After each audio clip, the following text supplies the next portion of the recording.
During the second half of the show, we will do justice to some of the stories identified in the course of the review. And straight up, we will start with the Guardian newspaper. The lead story here is Tinubu submits tax reform bills to National Assembly. May rename FIRS. That is the lead story from the Guardian newspaper. And still staying with the paper, Nigerian teachers lured by passion, imperiled by political class and broken system. And we also have companies battle inflation, foreign exchange issues, lose 30% of share value in 9 months. And Dawn's Kalu Bakatiku on rotational presidency, 6-year term. Your days are numbered, says FG as bandits talk tough. ECOWAS 5,000-man force. Treating border patrol personnel with deserved dignity. We also have some other headlines here. Nigeria to launch another $1.5 million AI support fund. ASU says Nigeria in a bad state. Okay. Lagos considers free emergency trauma care for accident victims. Tinubu committed to tackling erosion in Southeast. Falana denies alleged 10 million naira bribe for Bobrisky's pardon. We are fair to all zones on road projects, Maye insists. Federal government pledges electricity scale-up, dropping cost. Emefiele admitted politics shrouded Naira redesign. This is according to ex-CBN director.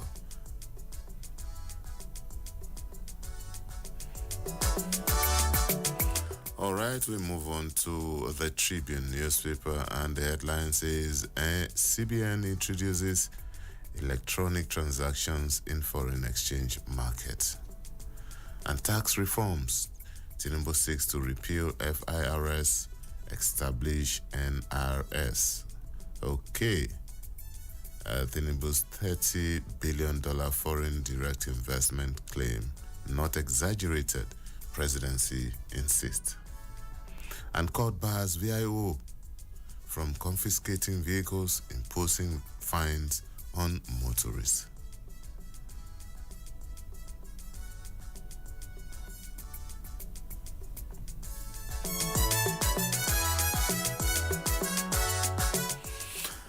The Punch newspaper is next. Crude for loan. NNPCL votes 8 million barrels monthly for $8.8 billion debt. This is according to reports.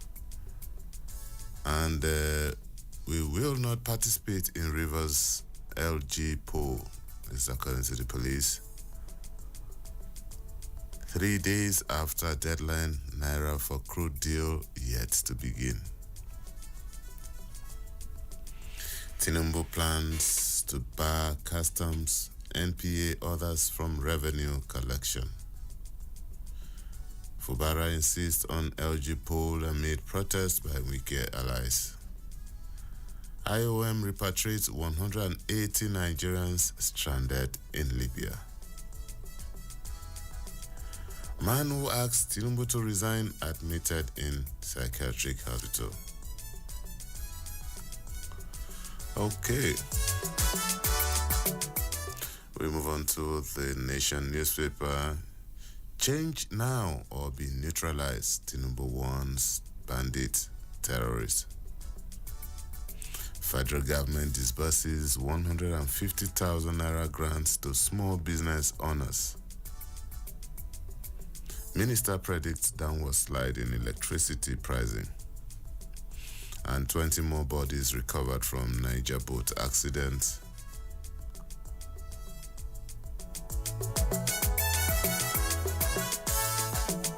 Daily Trust is next, and it leads with the story: federal government targets more revenue from taxes as Tinubu sends 4 bills to National Assembly.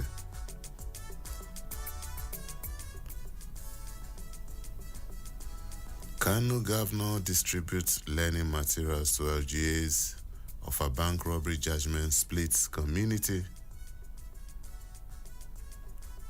Tunisia to partner Yobe on agriculture, education, and others. And President Tinubu approves e-vehicles for transportation in Northeast.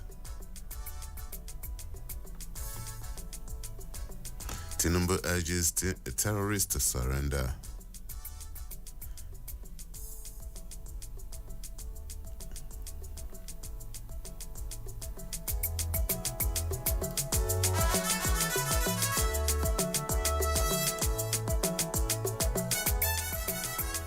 The leadership newspaper is next, and it lists with the insurgency story: drop arms or be killed. Tinubu warns terrorists.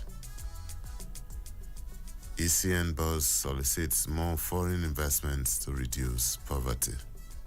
And on flooding, federal government inaugurates interministerial technical committee on evaluation of dams. Road projects fairly distributed across geopolitical zones, according to the Minister of Works. Police uncover kidnappers hideout in Abuja, arrest 4.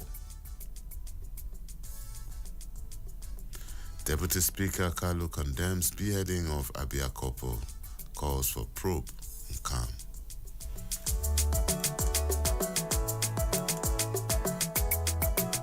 And this day, late with the story: wind of change will blow in 2027.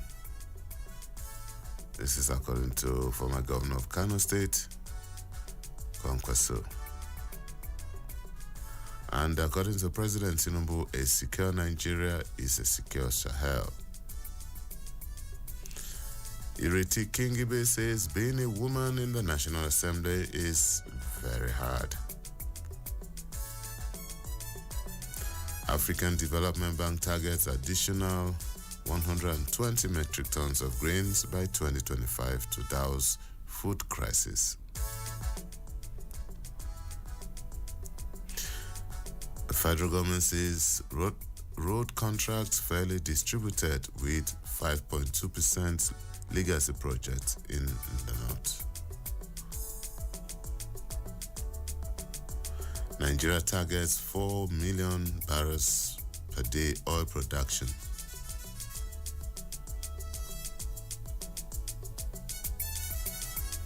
Tinubu writes National Assembly presents 4 tax reform bills.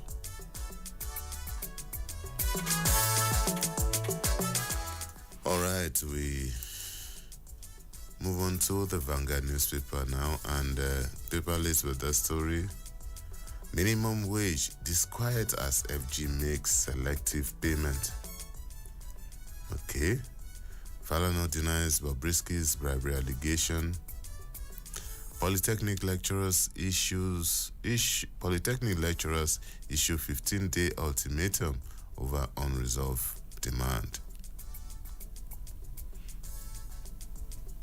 Over 960 APC members defect to NNPP in Kano.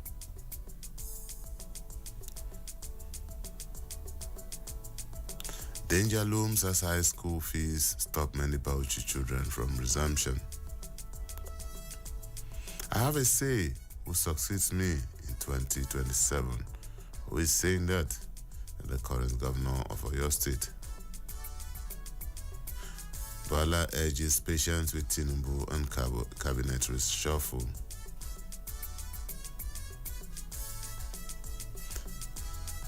Ex-MKO Abiola campaign DG, Senator Zwingina passes away at 70. A story broke yesterday and is in virtually all the papers.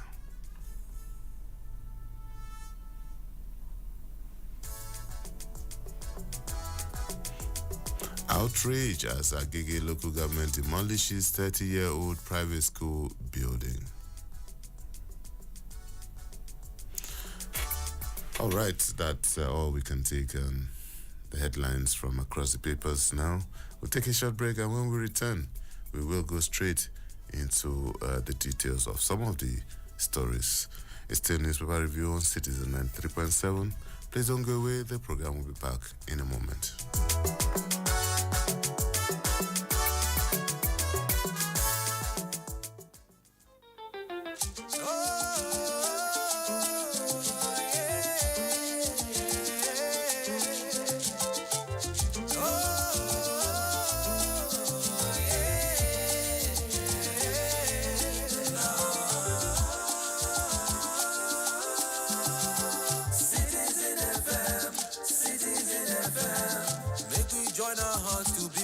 Of our dream, Citizen FM, Citizen FM. Your problem is my problem, and my joy is your joy. Citizen FM, Citizen FM. Make we join our hands to build a nation of our dream. Citizen FM, Citizen FM. Yeah. Your problem is my problem, and my joy is your joy.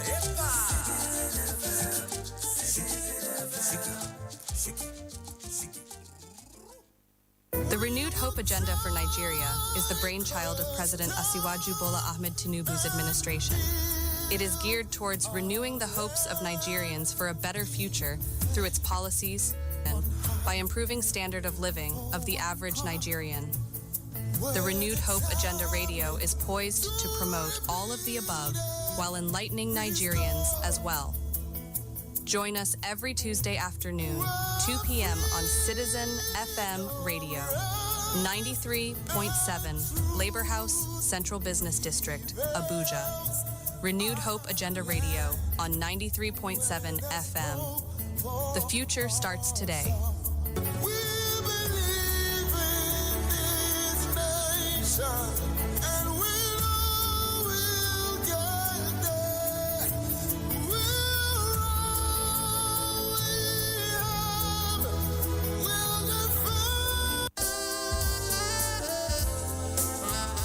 The issues. Everybody respected that because it was coming from the president. Theory behind it, the way the people took the battle in their hands. Some civil servant retired without a roof over his head.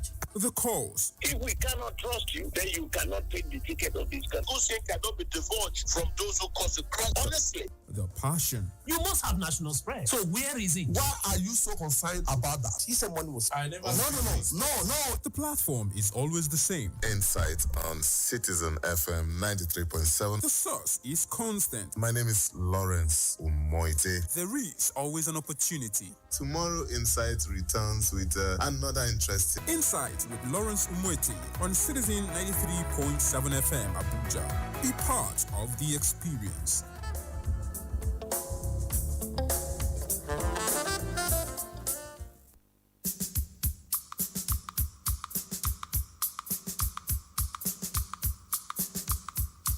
Oya o my people, make una come gather here. Which kind tori una wan hear on top radio? Wetin dey catch fire on top social media? Bring am on top, make we talk am. For Citizen 93.7 FM Abuja, every Monday go reach Thursday, and the time na 5:10, wey be 10 minutes after 5. Make we am as e dey be.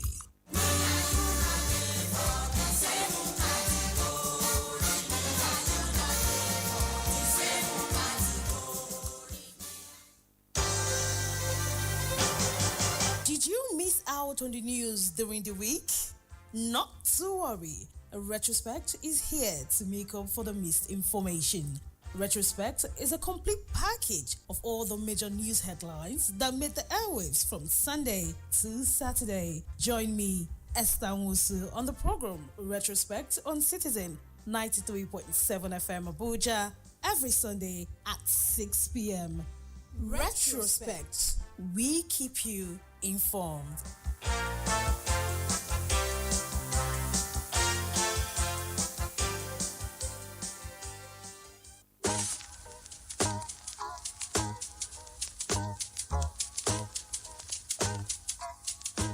Need a lift? Feeling low, bored, or confused?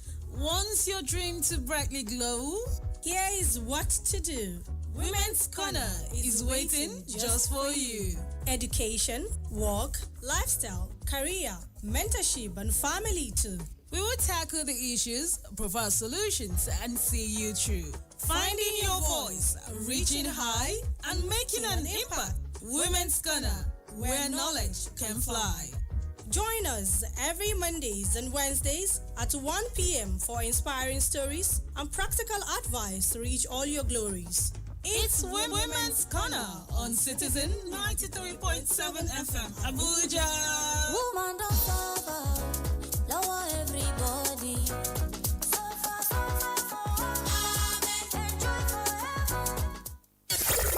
Abuja. Wake up. Reach out. Speak up. Speak out. You are the voice of a new generation. And this is your station. Talk Radio 93.7 Citizen FM.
All right, thank you so much for staying tuned. It's still newspaper reviews. It is a 93.7 FM, and this is the part where you call in and we have your opinion on any of the stories read so far, and also this is the part where analysts help us make sense of some of the highlights and some of the stories in the papers today.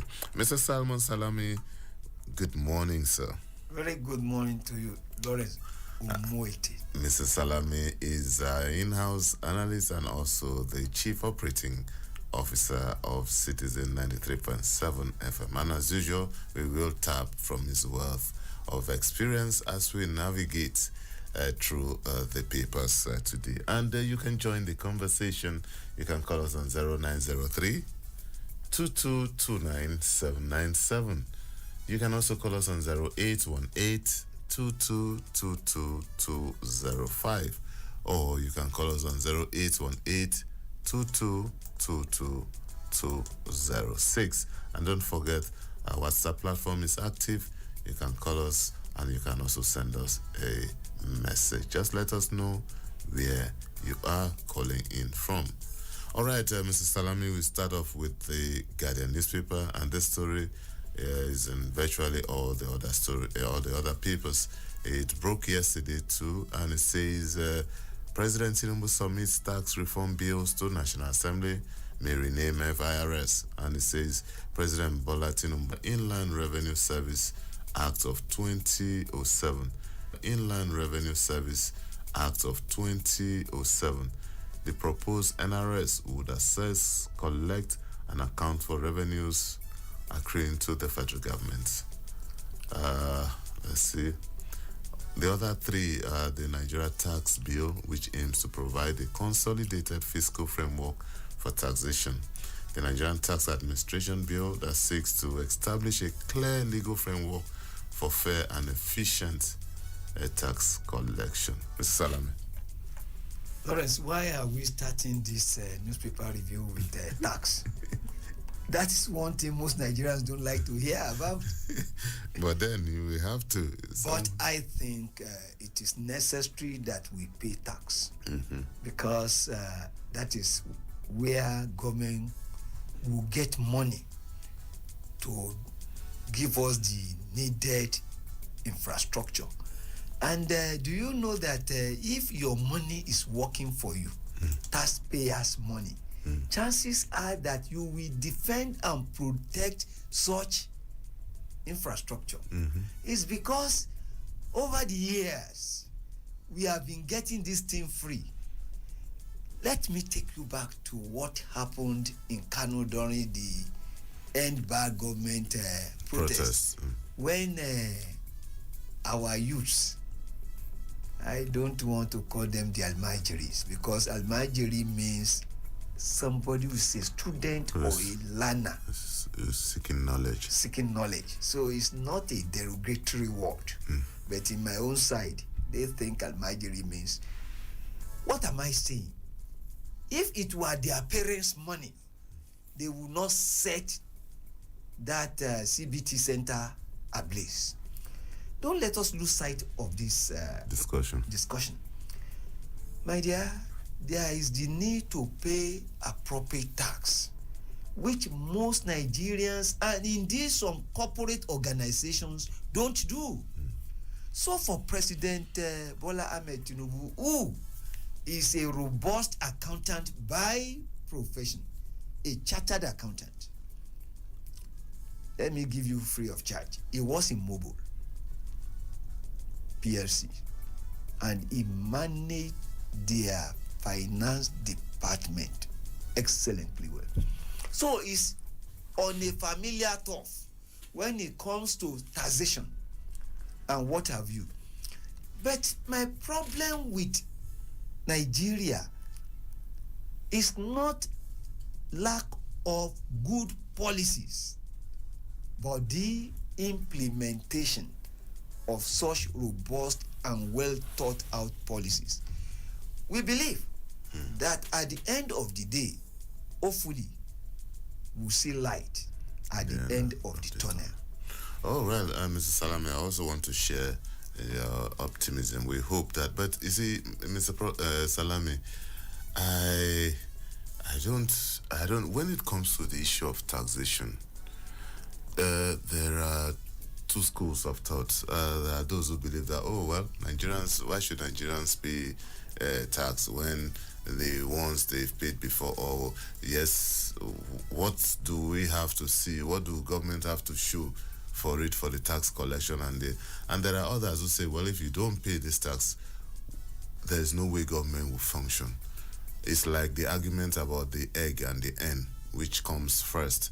So do we say, let government show cause or show commitment before we now pay tax? Or do we pay tax before government will show commitment? That's one. Then two, I think the major problem is about the collection, a process of collection of tax. Apart from regular workers, people who work in government, who work in corporate bodies. Yes, and it's easier for those kind of people to get their taxes deducted at source. It's structured. Yes, it's structured. But this set of people are less than 10% of the population. What happens to the 90% of the population?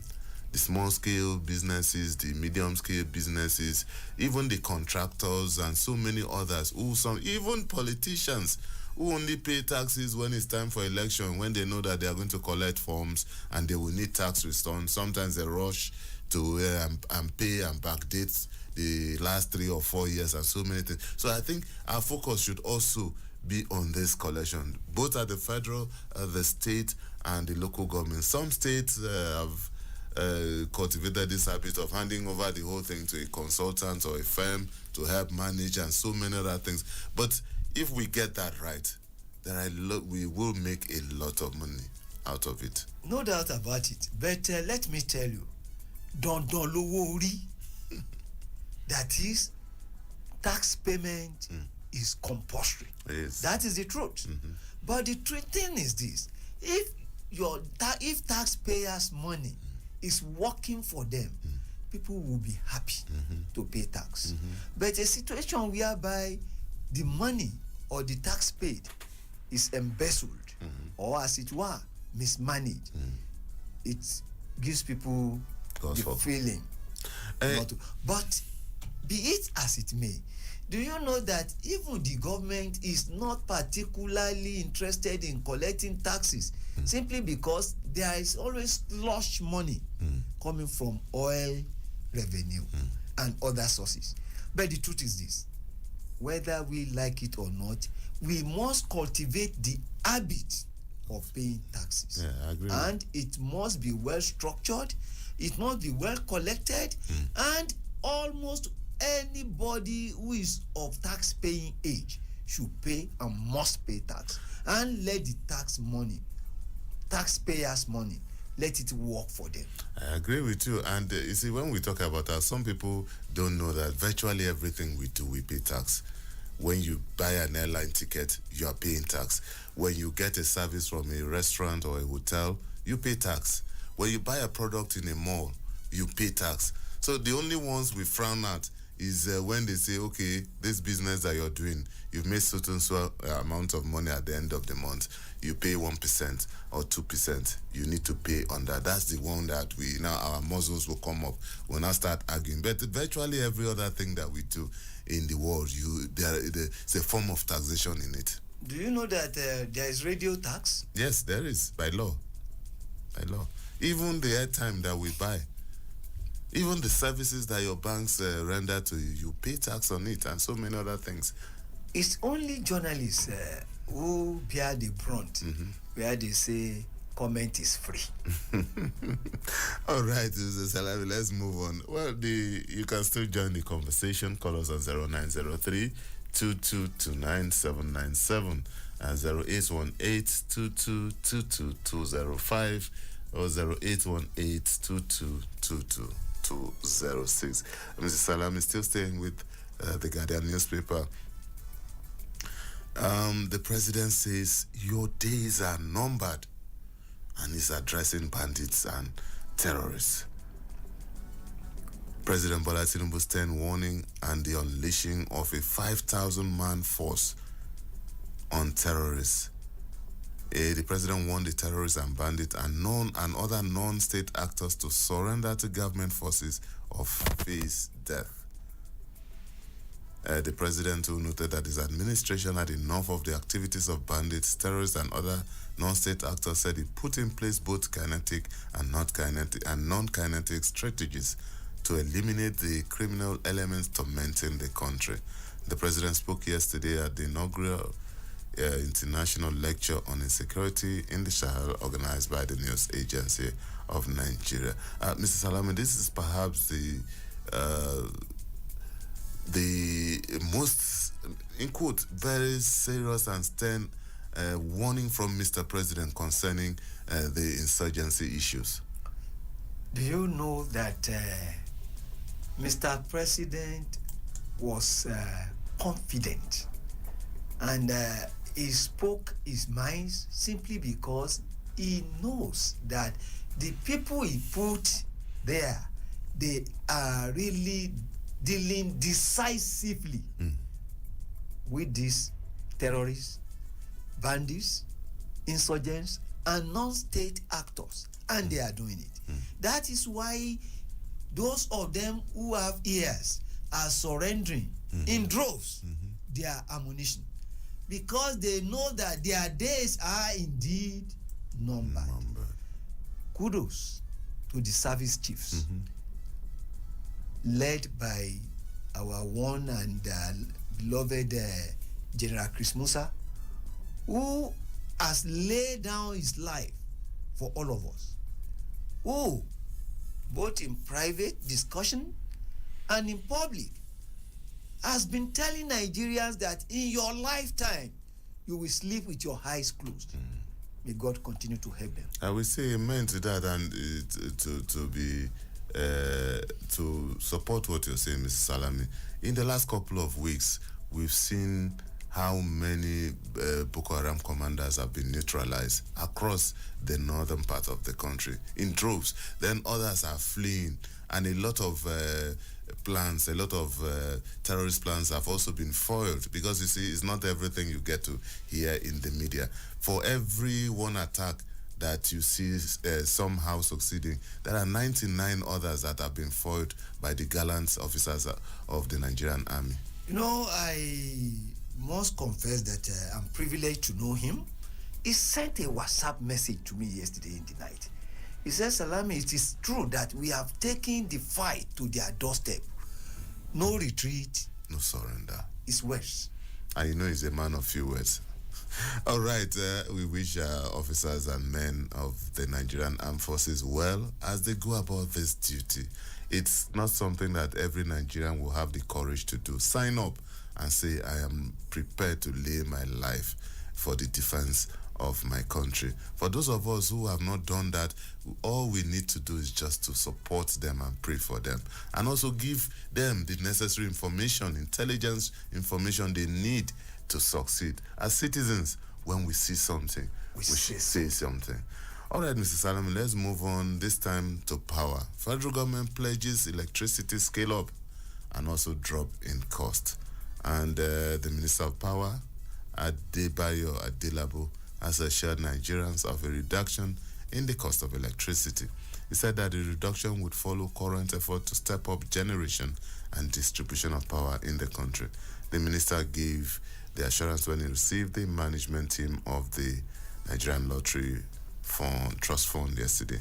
He maintained that the country's electricity cost was still the cheapest compared to other African nations.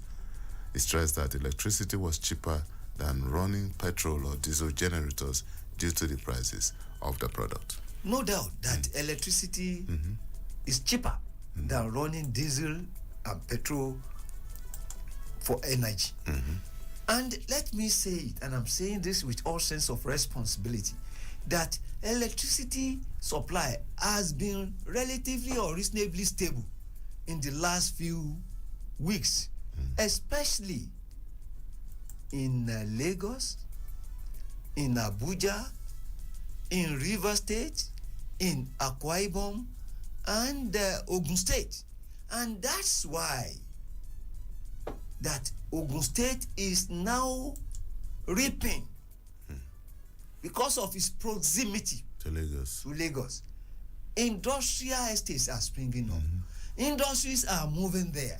And so many other corporate institutions. Why? Electricity is relatively stable in Ogun State, and it is not as crowded and as Lagos. You still have land. Lagos is overcrowded. That is why. And I think we should give kudos to the Honorable Minister. Here at Citizen FM, we keep on saying it that if there is the need to be critical, we will not shy away from being critical, except that we will not be hostile. And when there is the need to reward hard work, we'll do it. We'll give it to him. That's why we are saying more grease to your elbow that is getting greasy. All right, yes, and you spoke about Ogun State using the advantage of its proximity to Lagos. How we wish that other states, especially that sharing the land boundaries with the FCT, can also use that, because if you tap into it, if you're creative enough, you can make so much money. Open up your cities that are close to the border town, put infrastructure in place, and you will see people who would not want to be part of the hustle of this city center. Someone, if the infrastructure is in place, someone can live in Nasarawa and drive to the FCT to work. Somebody can live in Niger State, some part of Niger State that are close to the FCT, and come to work in the FCT. Same thing Kaduna and so many other places like that. Lawrence, I've been saying it that you can't give what you don't have. It takes a creative mind. It takes a leader in the real sense of the word, to identify opportunities before they become realities. And the world belongs to those people. Those who see opportunity before they become reality. It needs not be said again that there is the need for the governors of Niger State, Kaduna State, and indeed Nasarawa State to take full advantage of the proximity to the FCT. And in actual fact, Plateau State is close by, given the climatic environment, very conducive and clement weather. In such a, if not for the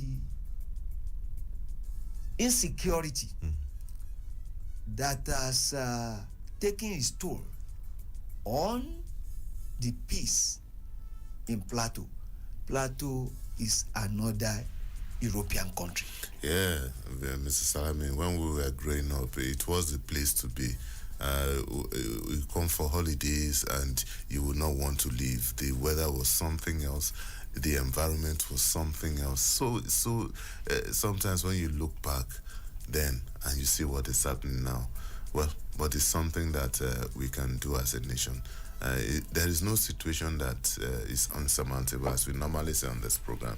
All you need is to identify what is a priority. The governors, the states needs to identify their priorities. More than political priorities, you need to look at what will benefit the state in the long term. And citizens too should also start rating leaders beyond the immediate primordial sentiments of what they get. Somebody and the collective ownership of it. Exactly. Mr. Salami, let's move on to this story. Anytime I see a story like this, my heart bleeds. IOM repatriates 180 Nigerians stranded in Libya. A total of 180 Nigerians stranded in Libya returned home on Wednesday evening, marking a significant effort to provide humanitarian assistance to those in need. The group arrived in Lagos yesterday night. The returnees include 67 adult females, 55 adult males, 24 female children, 18 male children, and 16 infants.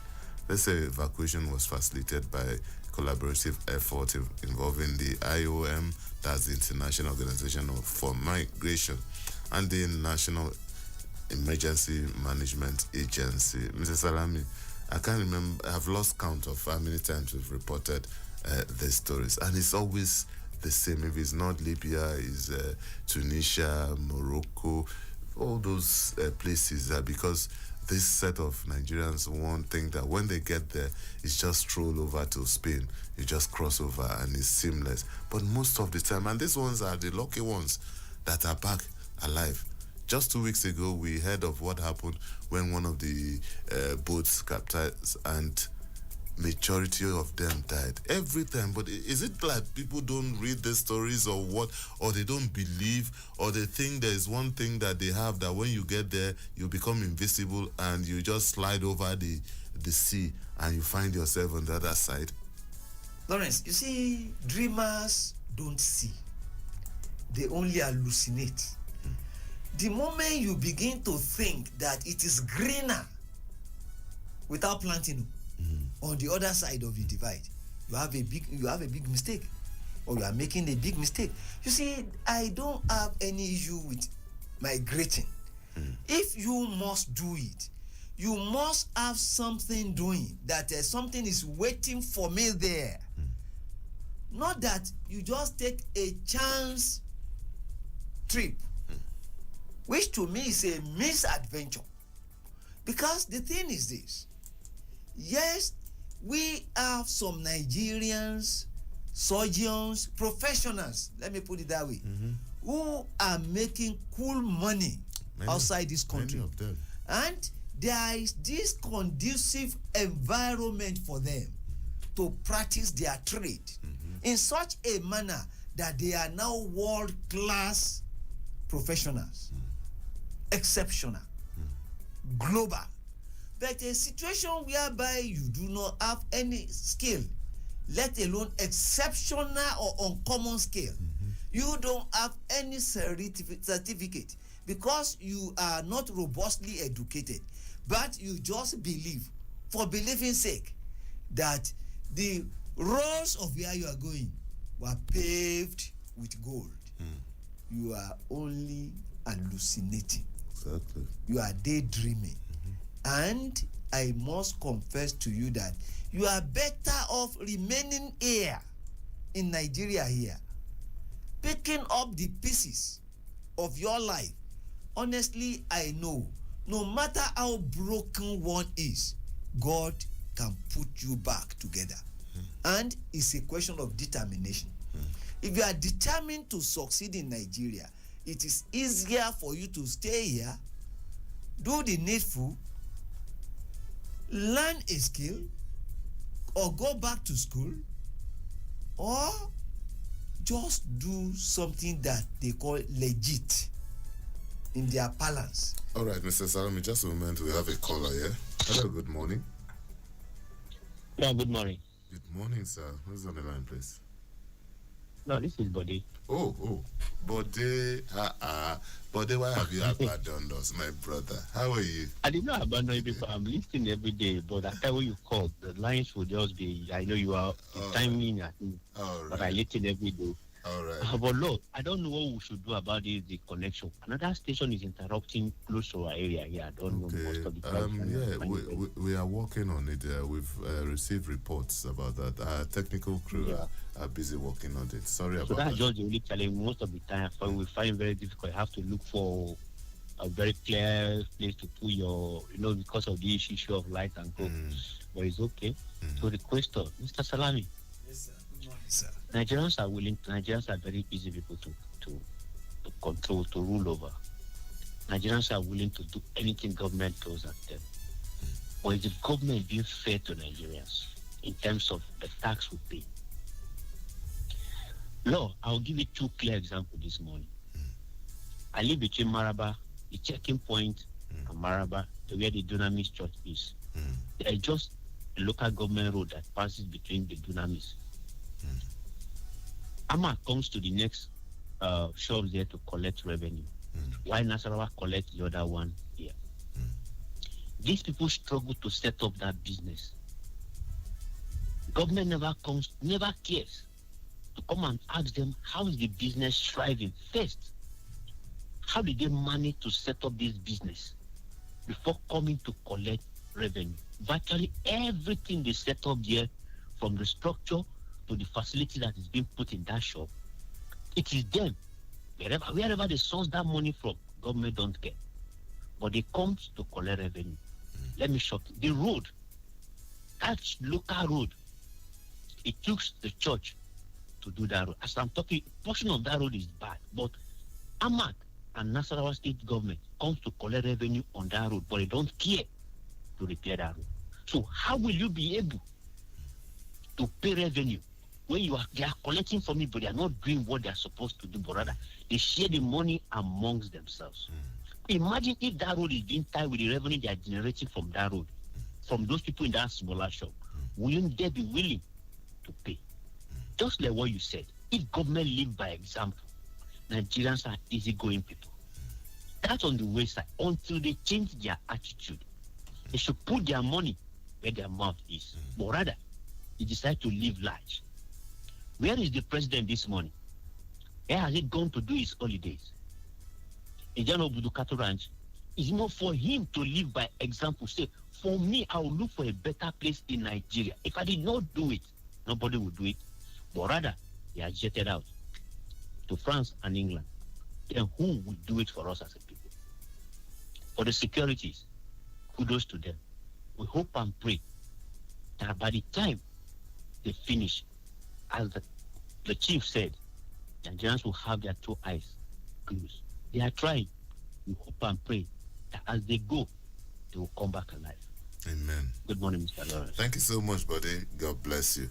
Well, the numbers are still open. You can call us on 0903 2229797.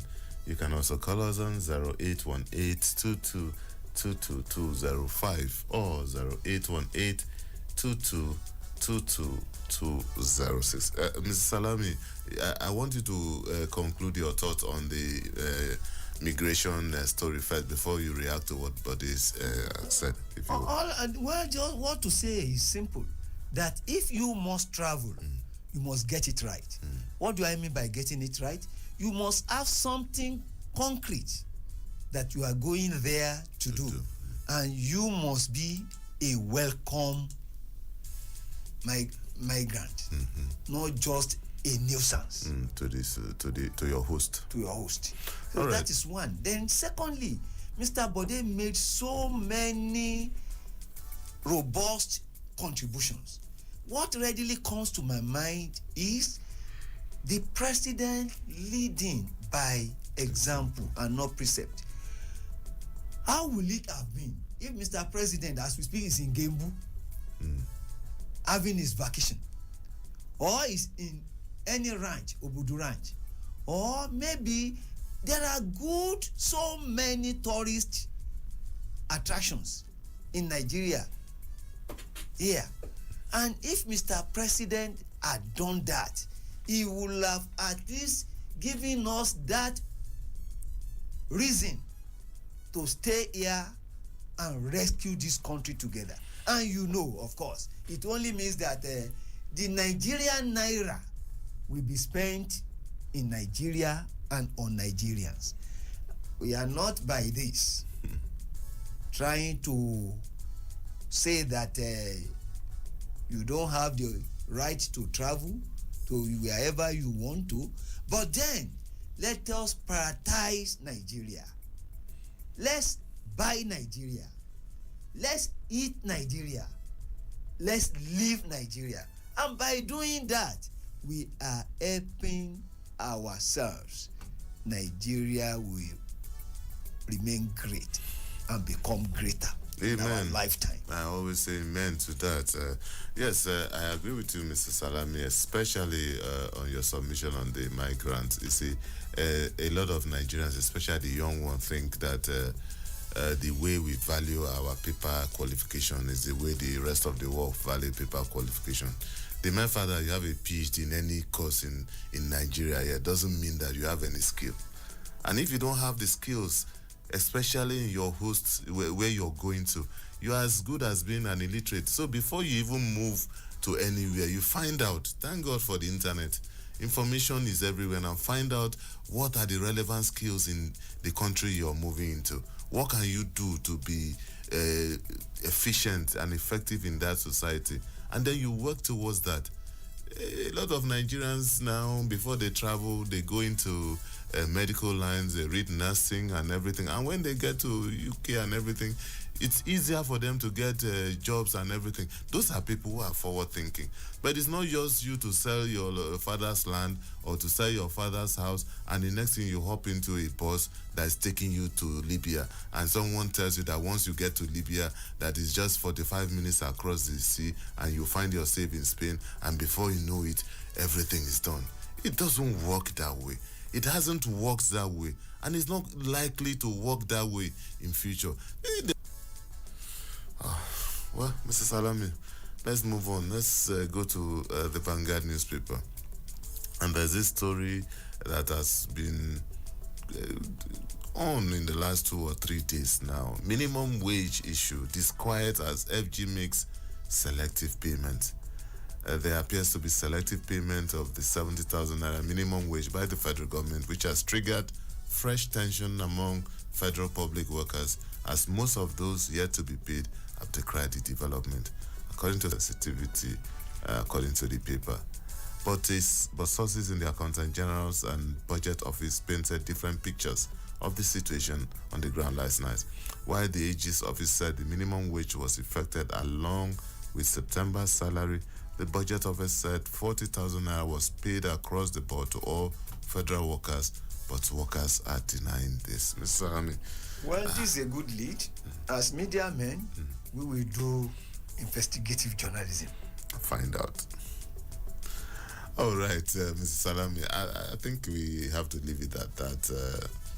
It's a Friday, and I think I've earned myself a beautiful breakfast from my boss this morning. I don't know about you, but whatever it is, thank you for joining us on the show. And to my boss, Mr. Salman Salami, it's always a pleasure to have you on the show. Thank you so much. Thank you very much. Said that I want to believe that you are from Oyo State. I'm not on my own. Well, that's our package on the show today. Let's meet again on Monday. bright and early. My name is Lawrence Moiti. Enjoy the rest of your day.